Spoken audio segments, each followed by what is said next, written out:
VC and family and friends, what's going on? Love Garden, Lawrence, Kansas, great record store.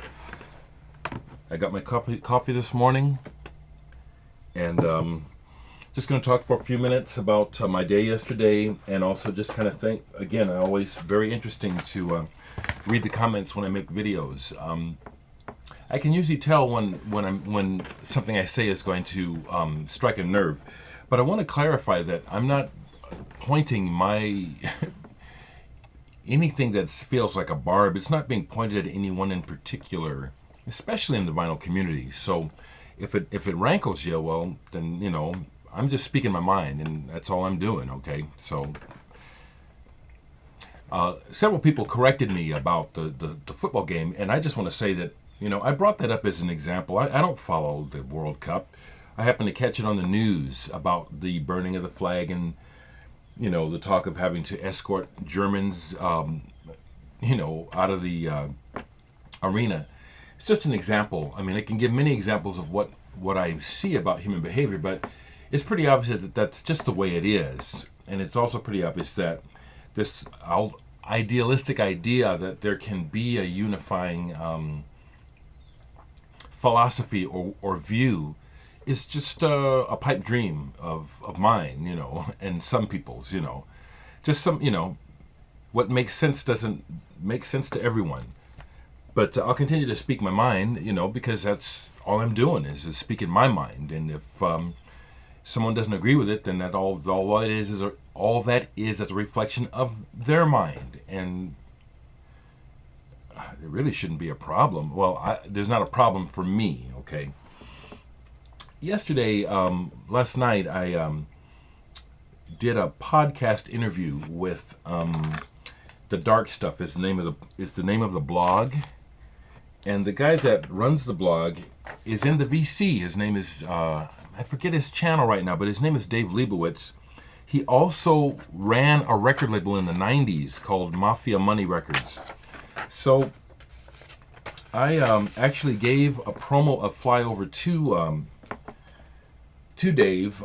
He reviews records and stuff, and it seemed appropriate,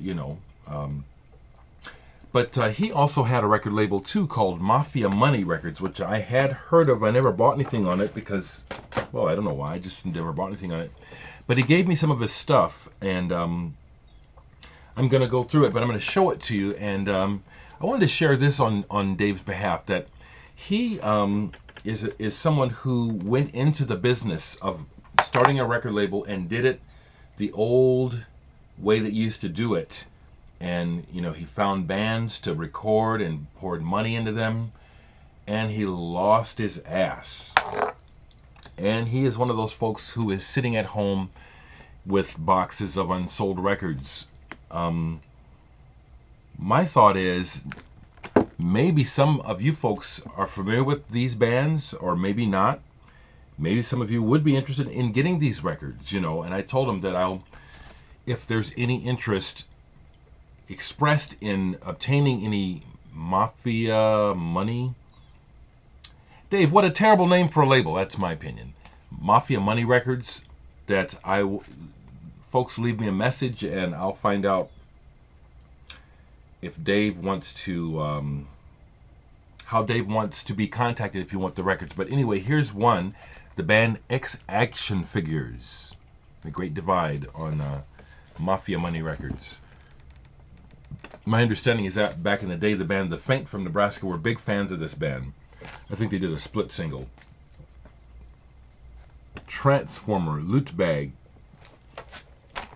My first impression of these, what I played last night, and I'll put this on in the background and turn it down, is that scratchy coming out of the... I hear everything from Jesus Lizard, Sonic Youth,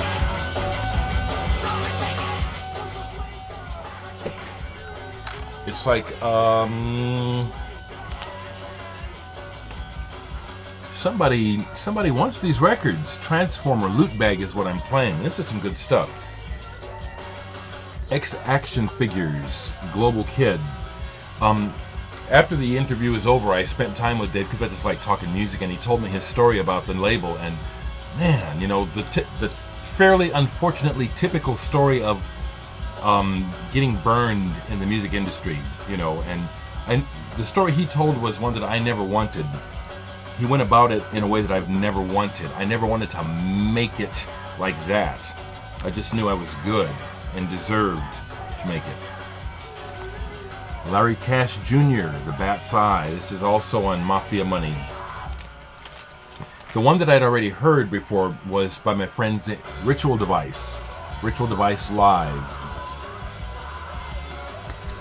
He's got boxes of these just sitting in his basement, which is not something I've got Flyover and Nice in boxes, but they're selling, and that's the intent, is to sell the dang thing. And then the band Hugh, Cowboy. If anyone is interested in finding out how to purchase these records, Mafia Money records, or CDs, he gave me some CDs too, leave me a message, just put a comment down. X Action Figures again. He was really blown away by this band, and that's why he put a lot of money into them, as well as the band Hugh. And another one by Hugh. People like Dave are integral to the survival of music and independent music, because it's music lovers who are willing to take the risk of investing capital, help make things happen.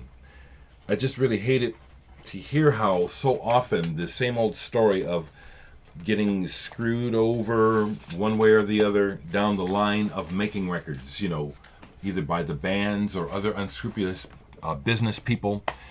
But that was the case for him. The podcast is scheduled to be online on July 28th, and I'll leave when it's up, I'll put a link in a video. I really enjoyed it. We tried to talk about my entire history of Musically, but we had to stop after a little over an hour because he was saying maybe I needed to make this into 2 parts. But I could have talked, and then as we were talking, I was remembering things, because I forget things, I forget things about my what I've done, all the bands I've been in. But I wanted to share that. On a music tip, some other things that are out that have been played recently. Recently, I've been on a huge kick of playing Ryuichi Sakamoto, Beauty. It's kind of like my birthday kind of brought back into perspective of what is important and what do I really like, Here's my autographed copy of Beauty that a distant friend in New York got signed for me years ago. That's Sakamoto. You can't see it, but I love Ryuichi Sakamoto, and that album Beauty I've played a bunch of times. Masami Tsuchiya from Ippudu, Japanese band I liked. Life in Mirrors, good album. David Sylvian sings on this. Good stuff. And then I've been playing the absolute hell out of Frangers by Mew. This really is one of my favorite albums. And Jonas Bjerre's voice is one of my favorite voices. His voice is very soulful. I hear him singing his heart out on several songs. I feel it.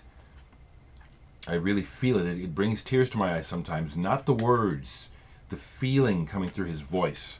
Mew are one of my top bands of all time.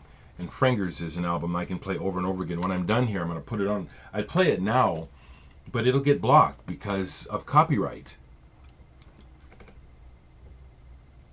Fantastic. For me, this is just one of the best. It's just wonderful. This is just one of the most wonderful records.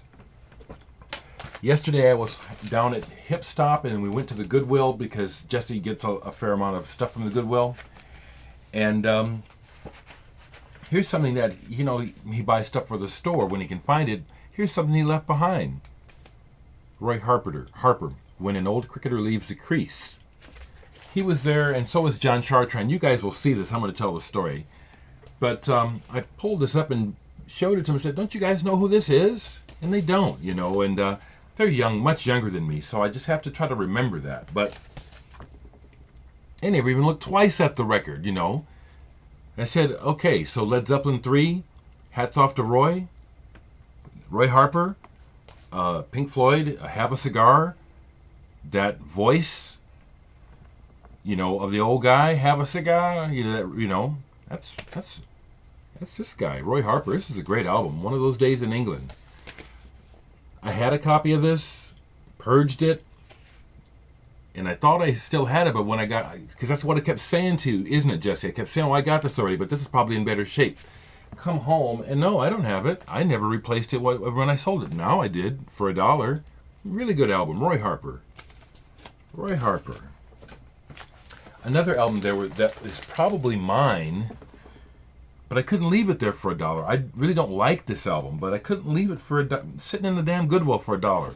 Nicky Hopkins, The Tin Man Was a Dreamer. Nicky Hopkins, has played with a lot of the greats. The Stones, I think the Faces, I can't remember who all he's played with.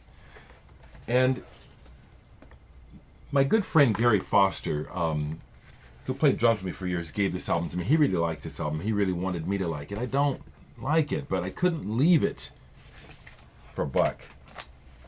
Here's one that Jesse left because it's beat, but I wasn't going to leave it for $1. Yardbirds. It's slightly beat, but I can play it. Yardbirds' Greatest Hits. Yep, here's my Mew Frangers vinyl. Been playing it. What else is still sitting out here that I haven't shown? Got to be at least one or two things I haven't shown. Oh, yeah. The other day when I was showing presents, I forgot to show that my friend Nick Fackler from Indrima and Icky Blossoms gave me this Sun A Raw EP. And this is cool. It's all tribal and stuff. As I was listening to it, I thought to myself, I ought to just make a record like this. It's like, I can do this, But that's not why I do it, It's like, but it's interesting how people really like this stuff. And I'll make stuff like this, and I forget it. It's not a diss, It just has to do with what I'm wanting to put across. Rhizosphere by Richard Pinhas, the leader of Helden, played this for Nick the other night. It's fantastic synthesizer work. Moving Gelatin Plates. I forget who gave this to me, but the World of Genius Hans. Very unique. Very unique. Several times while playing this for Nick, I had to look and see who it was because the sound is just changes. It's weird. It's good. Okay. I'm going to keep it short like that. All right, guys? And much love to the VC, and I'm just going to keep speaking my mind, That's all I'm doing is speaking my mind, and I'm telling you my version of the world, I can't live through other people's eyes. I'm not telling you to live through mine, okay? You feel me, people?